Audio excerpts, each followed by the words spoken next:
Hello, friends. Troy Brewer here. And guys, we're giving a special Israel update today. Guys, I'm coming at you strong from the studios here at Open Door Church. And today, guys, I want to give you a studio and we're going to talk to our greatest connection and our very good friend, Brother Ron Cantor. So get ready and be sure and like this and share this. We have decided to do this spontaneously across all of our different platforms today because of the seriousness of the hour and because of the unification of the body of King Jesus to show us where to rally and how to hope in the midst of very real warfare. As I'm already seeing that people are joining us from all over the world. Here within the next couple of minutes, we'll have continents and we will have nations join us as we do every day. And friends, I want to say welcome, welcome, welcome. Guys, on October the 7th, it was a Shabbat. It was also too at the end of Sukkot. It was very much like December the 7th back in 1941, on a day when everyone was resting, on a day when everything was right, on a day that we were not at war. Suddenly a surprise attack came against the United Nations in the most heinous acts. Yes, indeed, the Japanese Empire did indeed bomb our battleship row. They also shot indiscriminately at civilians. And it was a day, as Mr. Roosevelt said, that will be in infamy. Now, you go several years into the future, and on October the 7th, this last Saturday, Israel was in that same exact position. They had no idea. And all of a sudden, more than 5,000 rockets attacked civilians in the nation.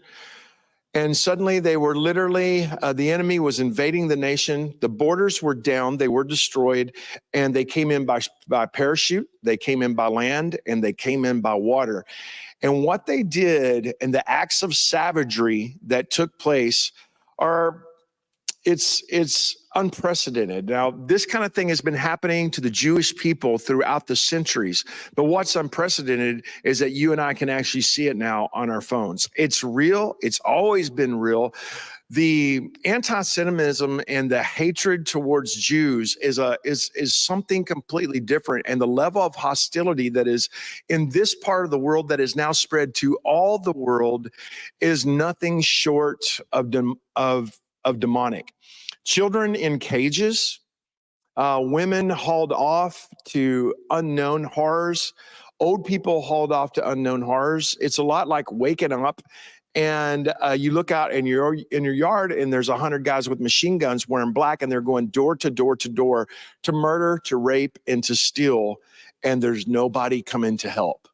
Friends, we actually saw this in real time, and it was actually 50 years to the day, I believe, of the Yom Kippur War. There's so many different historic, so many different prophetic things, so many different things that mean things to the Jewish people that the rest of us, the body of Jesus, needs to get caught up on. And guys, I want to tell you, there's nobody else that I could talk to that I know that knows the history of Israel, that knows the politics of Israel, that knows the geographical location of Israel, because this brother was born American. He's always been 100% Jewish. He is now American/Israeli. He literally made Aliyah and he went to Israel. He's lived there for almost 20 years, I think, and raised his kids there. And he actually lives in the city of Ashkelon, which is a city that's directly under attack and has been greatly affected by this. He and I partnered together, and today I'm going to bring him to you. Joining us from somewhere actually in France right now is my good friend, Brother Ron Cantor. Hello, Ron. Hey, Troy. It's good to see you. Gosh, I have been getting calls from people all over the planet.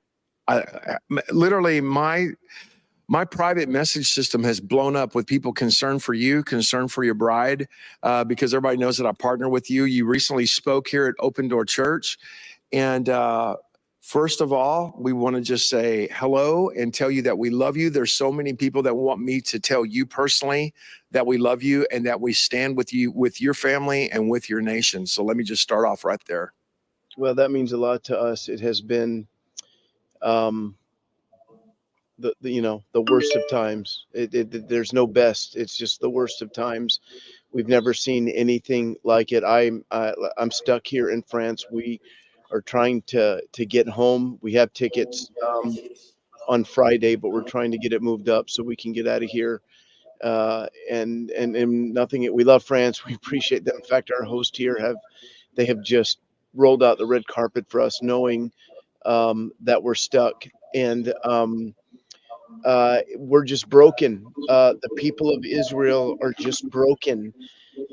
We've never seen such savagery. I mean, you can criticize Israel just like any other government. I criticize Israel, my government. There's a difference between having problems in a nation and being a savage, and being somebody who shoots women in the head at point blank range, who dances with dead bodies because they're just so happy, that kidnaps people and tortures them.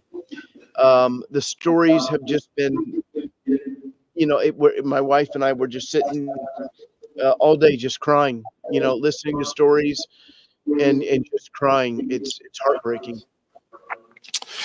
Well, I cannot even imagine. And, all of us are trying to wrap our head around it.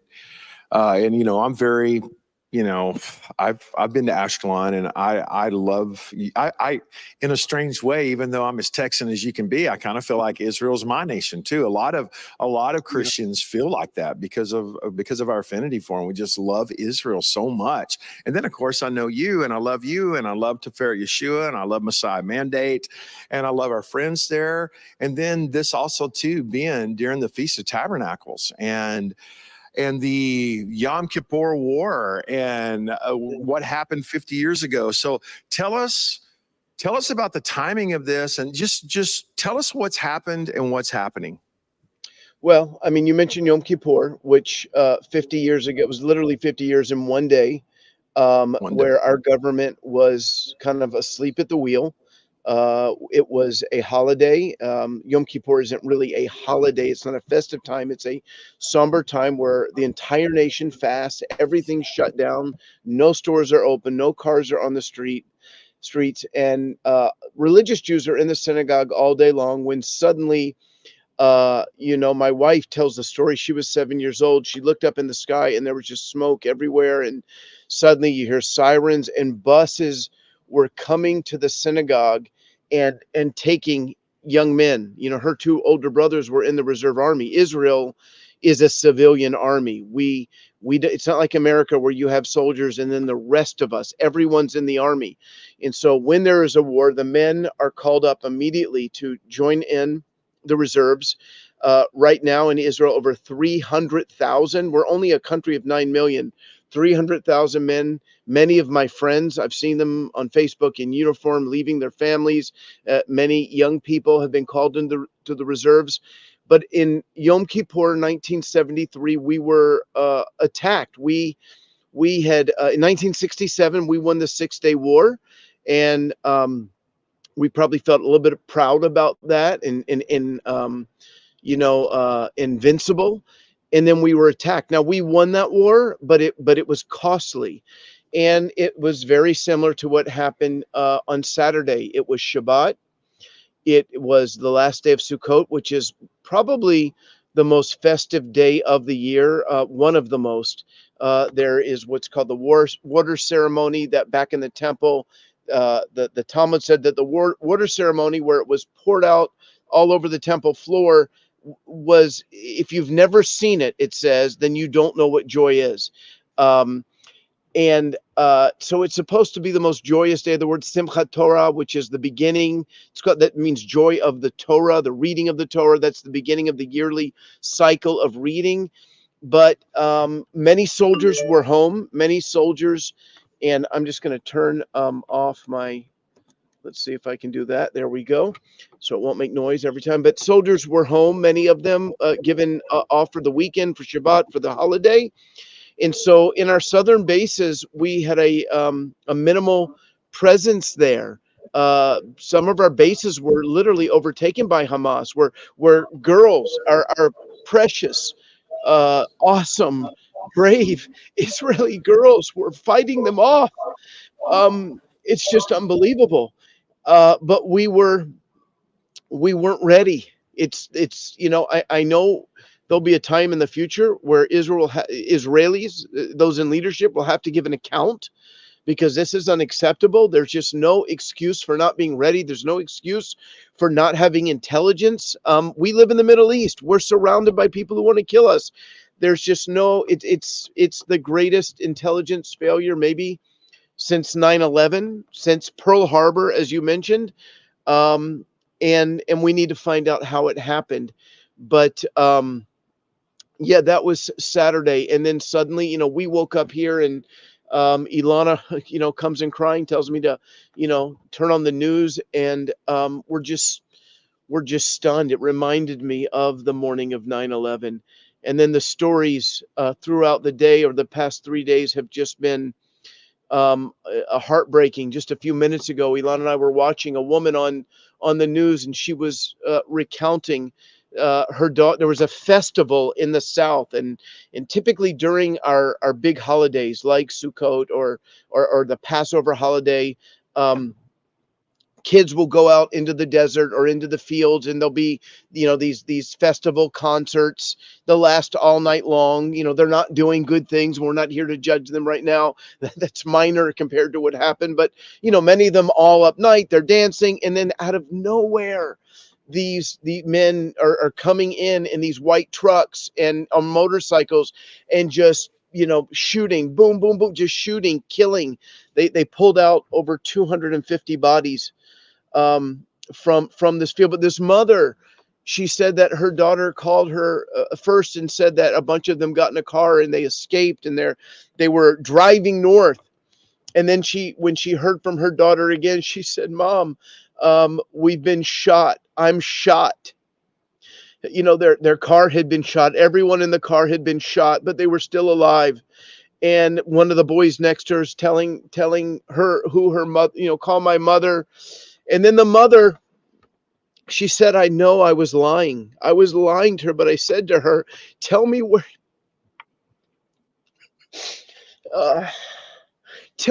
you are. We're coming. We're going to send help right now." And she just kept talking to her as her daughter died on the phone. Suddenly she heard more gunshots, and then she heard Arabic, and she didn't hear her daughter anymore. So she's presumed to be dead, as well as everyone else in the car. So it's just been, I could spend the next 2 hours with you, 3 hours with you, telling these stories, but there are probably three reasons that this happened right now. Number one is the Yom Kippur War anniversary, 50 years. They chose this date. Number two is we're on the verge of peace with Saudi Arabia, and Hamas is terrified of that. Iran, who without a doubt is behind this, gave the green light. They do not want Saudi Arabia to make peace with Israel. And then, quite honestly, I shared this with Open Door Church a few weeks ago. Our country has been in incredible disunity. We have tolerated things that we should not tolerate.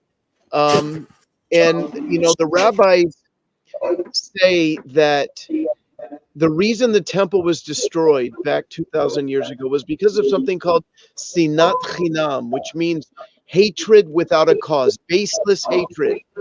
And we've never seen such hatred amongst Israelis like we've seen in the past 9 months. It's over some issues going on in the justice area, which I won't get into right now. But there have just been, people have been talking about civil war. Something I've never considered in the land of Israel in the 20 years that I've been there, but that's been talked about regularly since January, February, March. And when, Charles Finney used to say this about revival.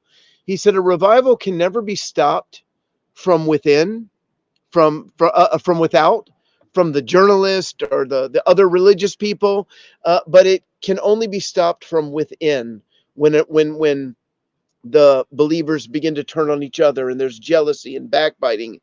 And quite honestly, that's what we've been through in the past 9 months. And, it's not pleasant for me to talk about this. But right now, thank God there is unity like we have not seen. If I can share some good news, Elon and I Yep. are watching on Instagram where there is a soldier who was supposed to get married today, or yesterday, and he got off. He was off from the army, but he said, "No, I'm coming back. I'm not leaving. I'm fighting." And his troops are surrounding him, and they're singing him traditional Israeli songs that you would sing at a wedding. He's supposed to be on his honeymoon right now, but he's like, "No, I can't. I can't." That's how Ilan and I feel right now, stuck here in France. We got to get home. We saw troops, tanks going through Sderot, which is a border town with Gaza. And again, I want to be real clear. I do not rejoice at all that Arabs are going to die. I don't. I Of want them to course be not. safe. Of course I not. want the gospel to go forth. Um, but there has to be a response to what There has has to be a happened. So response. as the soldiers are going in, the Israelis are surrounding them, throwing them, instant coffee and candy, and they're singing and they're shouting and they're support. It reminds me of in 2014, and I'm just going to turn this light a little bit because I can see I'm getting dark. Listen, while you're doing that, I knew you was going to end up doing that. I can see that it's getting dark behind you. And I recently had that happen to me in Mexico. Well, actually, I was in Colombia, and we set up all day long for this shot and didn't realize what time the sun went down. It's unbelievable. But hey, brother, you were just talking about before we get off into that. If you would allow me to interject, you were saying, man, I'm not comfortable talking about all the divisive mess that's been going on within our nation. I want to just tell you this. It's not just Israel and the divisiveness that is in Israel's nation that has contributed to this. It's the divisiveness in our own nation here in America. And not only, I mean, yesterday people danced in the streets and celebrated all over America the death of those innocent Israeli citizens. And I was so disgusted. I was so disgusted. And I was just like, King Jesus.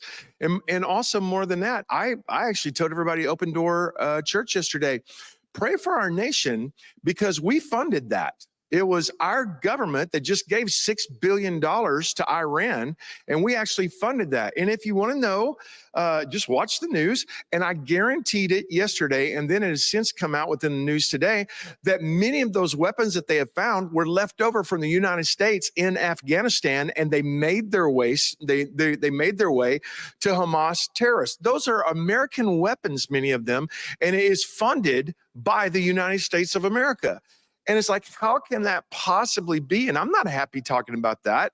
I'm not happy talking about that one single bit. But I'm warning everybody here. I'd like to remind everybody, our borders are down, and people by the millions are pouring over our own borders. And if we don't think that what's happened to you in Israel can happen to us, we are smoking crack.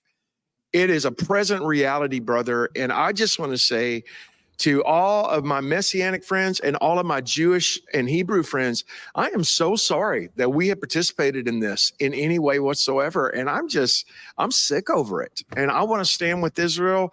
I have always stood with Israel, but I want to stand with Israel more right now than ever, ever, ever before. And I know that there are millions of Christians in America who feel the same way. Yeah, well, thank you so much, Troy. That means a lot. We feel the love from all over the world.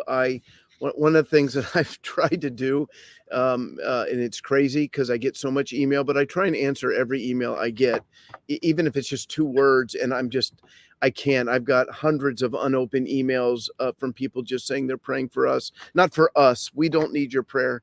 I mean, we always need prayer, but pray for Israel. Pray for our soldiers. Pray for the 100 hostages that are in Gaza right now who are just terrified. They have them probably separated all over Gaza, and we need a miracle there.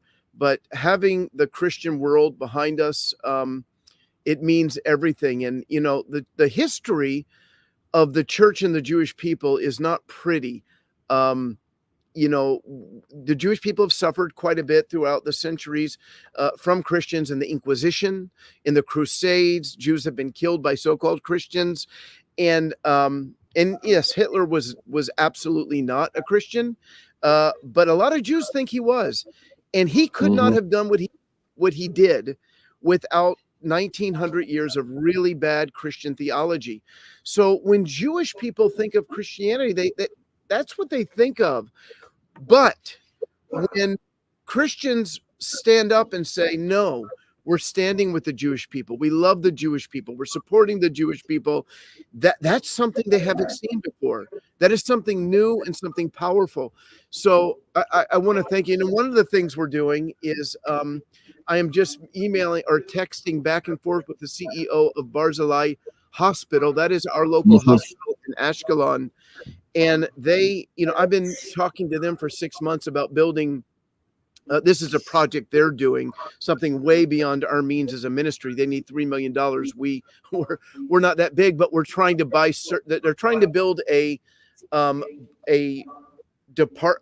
bomb-proof department for the preborn children, preborn babies. Why? Why would you need to build a bomb-proof department for infants? Why?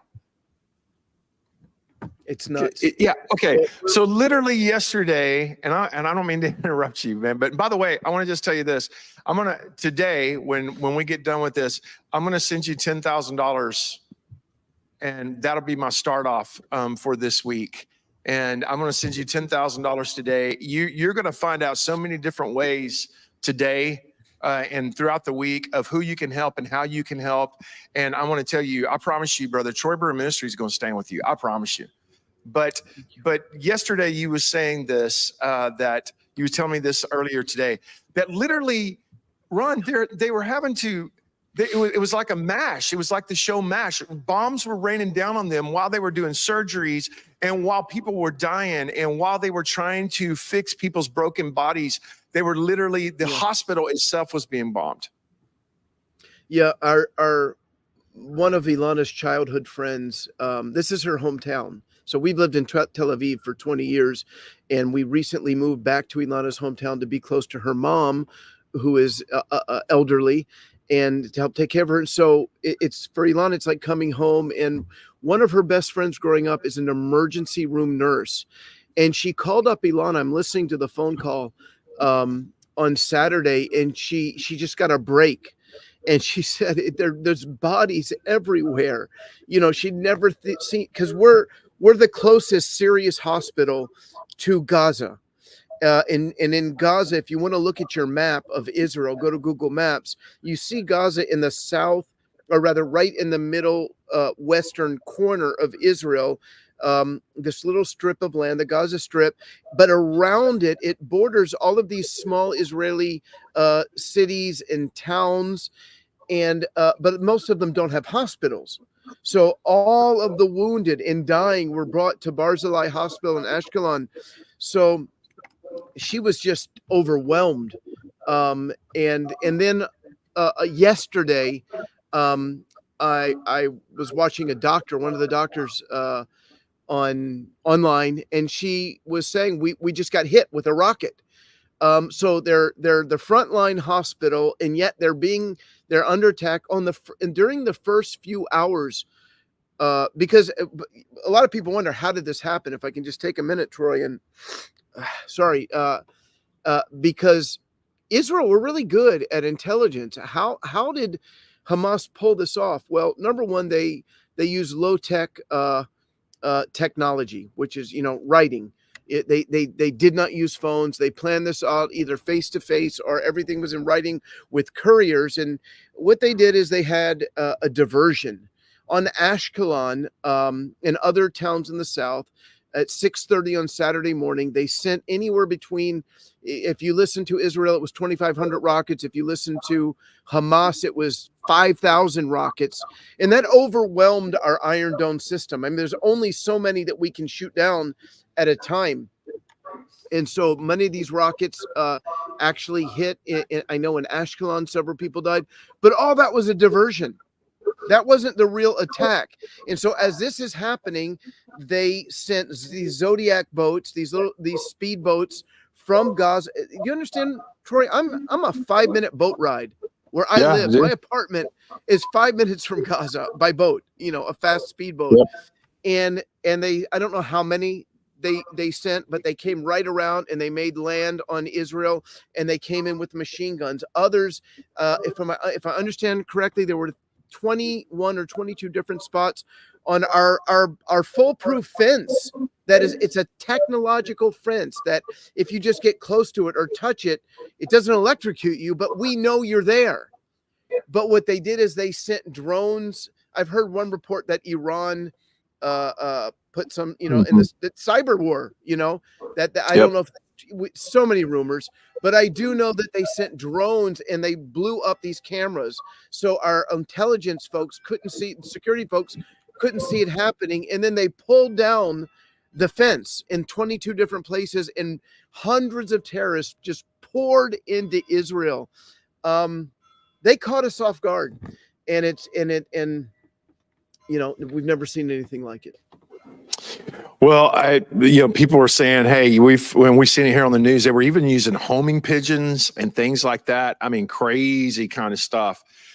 And it was successful. And it was successful. Now, here's what's real is Israel's literally at war. And this is not going to be something that's just going to last, a day or two. No, this is a game changer. This is a game changer. And this is going to go on for a while. And there's some things that have to happen. This response does need to happen.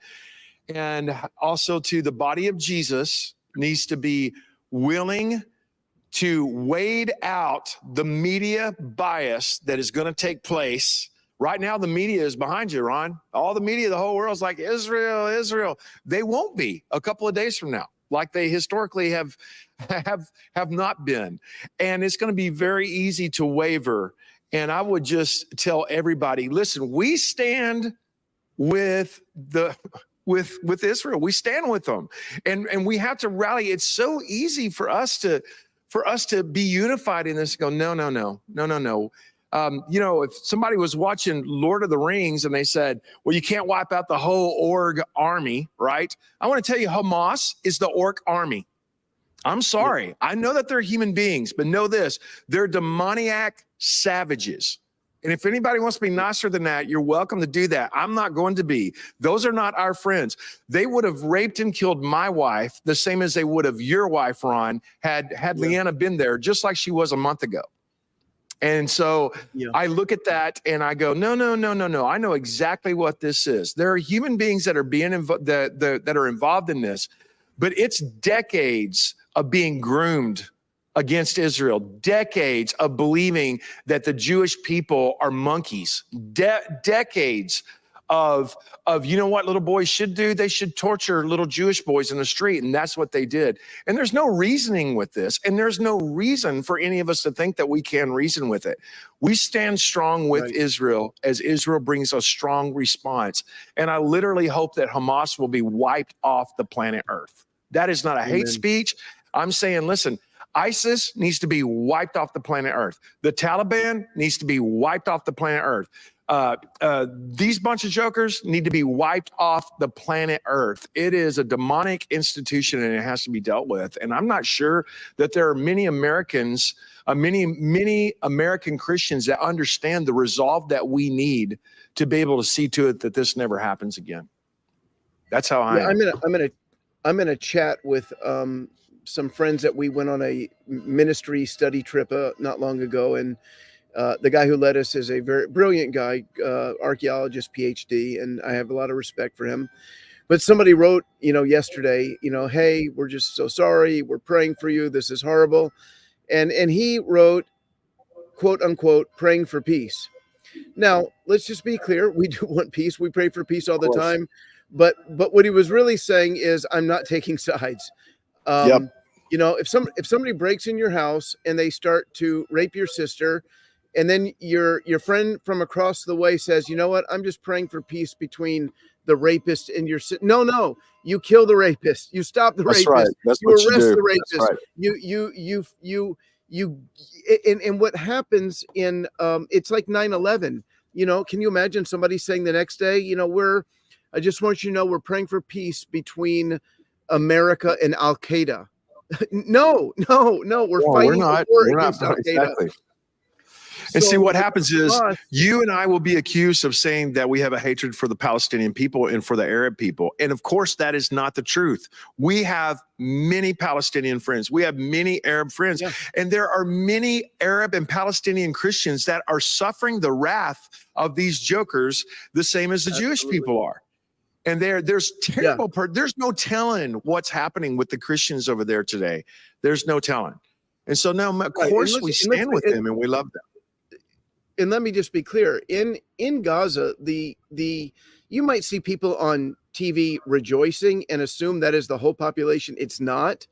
It's not. Most of them would love for Hamas to be gone. So I want you to understand that if you think we hate Arabs, we do not. If we say That's that right. we want to rid Hamas off the face of the earth, what we're saying is that we love the people of Gaza and we want them to have a righteous That's right. government. Or we They're love the just as people of the West plagued Bank. as anybody else is. Yep. That's exactly Yeah. right. A lot of people don't understand that because of the indoctrination of people and all that. But listen, we have to have a right mind, and the only way that anybody is going to have a right mind and know that this is not just a fight against Israel and the government of Palestine. This is a fight of good versus evil. This is a fight of freedom versus slavery.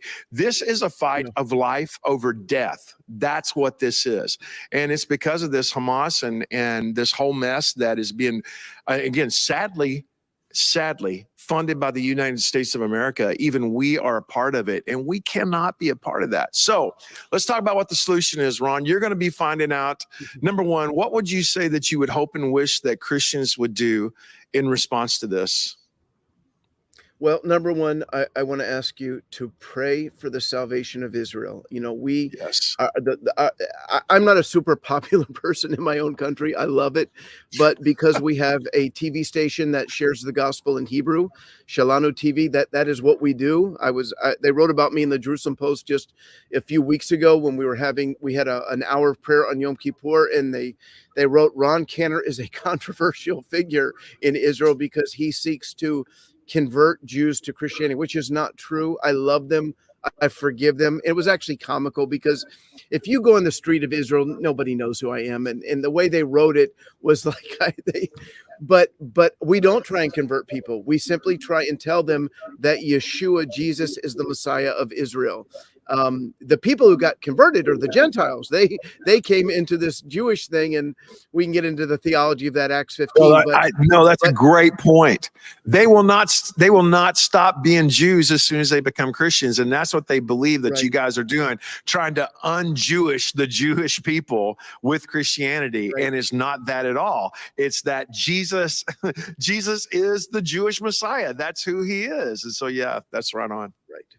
Yeah, the first realization I came to in reading the New Testament is that everyone was Jewish. Like there's a guy named John the Baptist, and he's Jewish.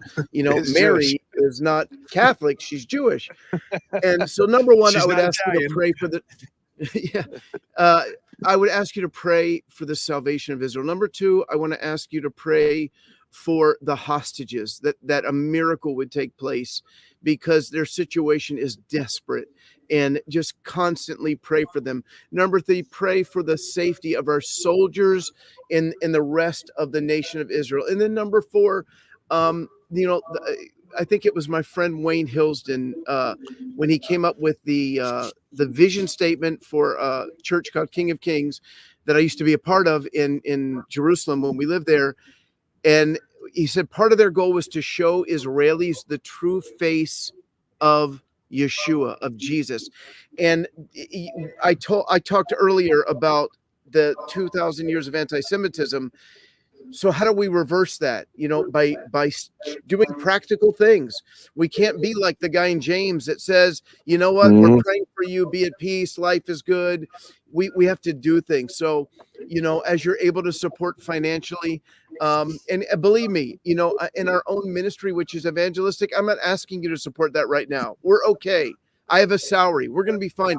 We need to do humanitarian aid, acts of kindness for the Jewish people, for Israel right now, to show them the true face of who the Messiah is, that he loves them, that he cares for them, that he doesn't want to convert them. He's Jewish. He wants them to be with him.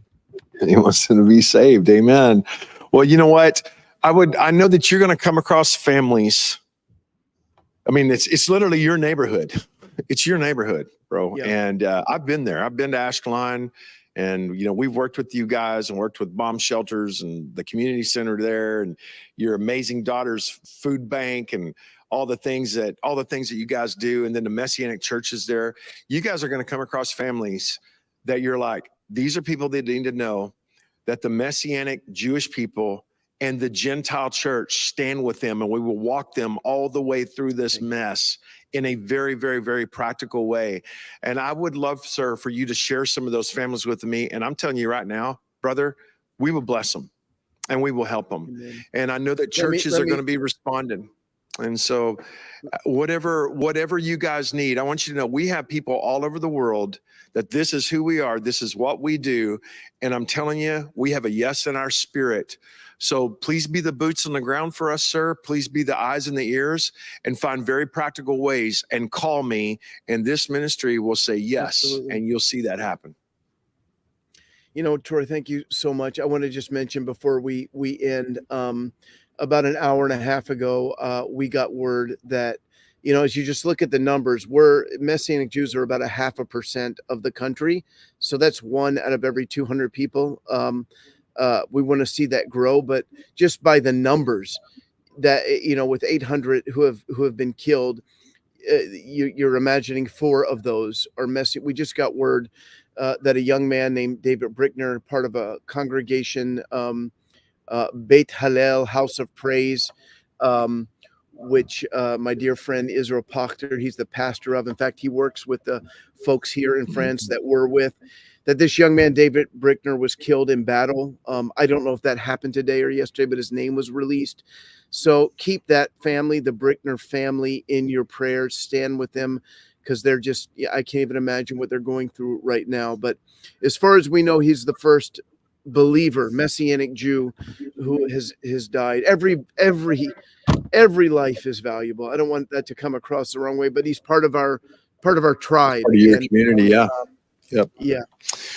Well, Ron, I want to just look, I know that you know the word of God, and I'm just going to just say this for everybody else, that the Bible says in Psalms 18, verse 2, the Lord is my rock and my fortress, my deliverer, my God, my strength, in whom I will trust, my shield and the horn of my salvation, my stronghold. I'd like to also tell everybody and remind you that Deuteronomy 20 verse 4 says, for the Lord is your God, and he is the one who goes with you to fight for you against your enemies to give you victory. And these are the things that I'm praying for Israel right now, on top of praying for revival and praying for the strength of the Messianic church in Israel. These are the kinds of things that I'm praying, brother. Thank you so much, Troy. And let me just say this last thing, because you won't say it, when just to show what amazing people that Troy and Leanna are. This summer, when my wife, a lot of you folks know that she was attacked by some radical, fanatic Orthodox Jews in May. She was beaten. It could have been a lot worse. Thank God it wasn't. But Leanna, Brewer, and 4 or 5 of her friends got on airplanes. Well, I assume they all got on the same plane, but they flew over and they spent a week with my wife, just loving on her, encouraging her, taking, go eating out restaurants. And that was life to her. So when you hear Troy say that he stands with Israel, it's not just a matter of sending a check. He sends his wife, and we just love you guys so much. We love both of you and your children. They're awesome. We love your congregation, and we just thank you so much. Thank you, Ron. I can't tell you how much we love y'all. And I can't tell you how grateful we are that we get to participate in blessing Israel. And I'm so grateful as a Gentile that Jesus came and got me and invited me into the house and into the family. I will forever be grateful to my King over that. But I'm also grateful for my brothers and my sisters. And you guys are the boots on the ground. And now, sir, that you're in a very real time of war, you're going to see all these people that are watching. And there's literally thousands of people watching right now, literally thousands. And just on one platform right now, I can see that there's 900 people on it. And I mean, we have a ton of platforms open right now. People are going to be standing with us financially, knowing that I'm the real deal. And I want you to know, brother, you're going to see a blessing come. You're going to see a big blessing. So do what you need to do, be comforted. And as you come across things, you'll just say, that's a Troy thing. I need to call him. This is exactly the kind of stuff that these guys want to support. And I'm telling you right now, sir, we will.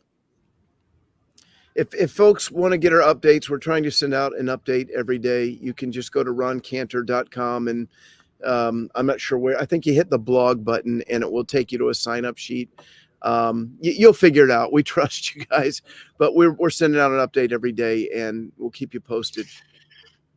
Ron, thank you so much. I know that you guys haven't even eaten supper yet, and you took 45 minutes out of your time to join me, man. I'm so grateful.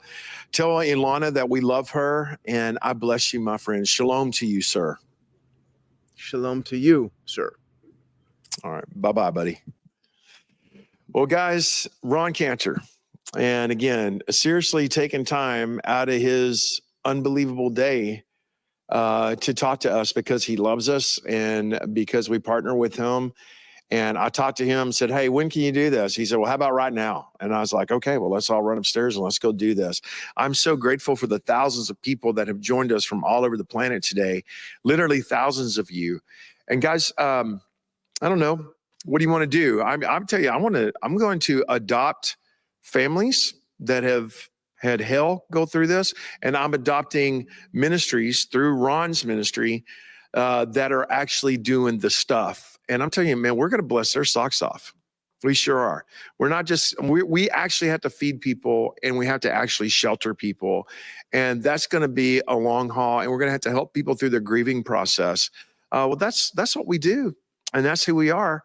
So guys, you're so welcome to stand with us. If you would like to pray with us, if you would like to say, I need to talk to a real human being before I actually partner with this and I get involved in this, just call us. Call the number that's on the screen. It's 877-413-0888. We didn't just start standing with Israel yesterday. We've been standing with Israel for a very long time. Ron's daughter runs the most celebrated and the largest food bank that I know of in the entire nation. And we are very involved in that as well. And we're very committed. And guys, we're going to be looking at all that. We're going to be readjusting a lot of things because you have to do that in wartime. This is wartime. So let the people of God rise up. Friends, I want to encourage you guys, stand with us, partner with us, and make a true difference in Israel and all over the planet Earth. I'll be giving you guys posts and updates on how all of that is going. On Wednesday night, I'm going to be preaching a message that's called The Altered State of Israel. That's this coming Wednesday night at Open Door Church. And you guys, I'm going to be looking at the prophetic thing that goes with that. I'm going to be looking at what's happened. We're actually going to be looking at headlines and where is the kingdom in all this? And how does that work? How should we have hope? How should we be activated? And who should Israel trust us to be? And who is the Lord trusting us to be during this time? Yeah, listen, it's going to be really good. So join me on Wednesday night. For all my peeps at ODX and all of my people that are at the Prophetic Life, I'll be joining you guys tomorrow at 1 o'clock, as always, on Tuesday and on Wednesday. I'm going to be with Katie Souza on Wednesday. We have so many things going on. That incredible eclipse is going to happen this week, and we're going to be talking about signs in the heavens and those kinds of things. We're going to be doing a live broadcast on Saturday and walking you through how Jesus said, no, there will be signs in the sun and in the moon and also in the stars. Like, what does that have to do with anything? Well, it enters in through Gardner, Oregon, and it leaves Corpus Christi. What is that? The body of Christ. Wait till you hear this, because it's a lot of fun. And all you got to do is walk outside to see your sermon this coming Saturday, happening literally 1 week to the day that Israel entered into warfare. It's a word to the nations, and you're going to find out this coming Saturday. Guys, I love y'all so much. Thank y'all for praying for Israel. Thank y'all for lifting up Ron and Ilana, our good friends. If you missed Ron's message, his Yom Kippur message, go and watch it at odx.tv. He was here at Open Door Church just 3 weeks ago. His message is there at odx.tv. And friends, until the next time I see you, I call you the head and not the tail, above and not beneath, and highly favored of the Lord. Bye-bye, everybody.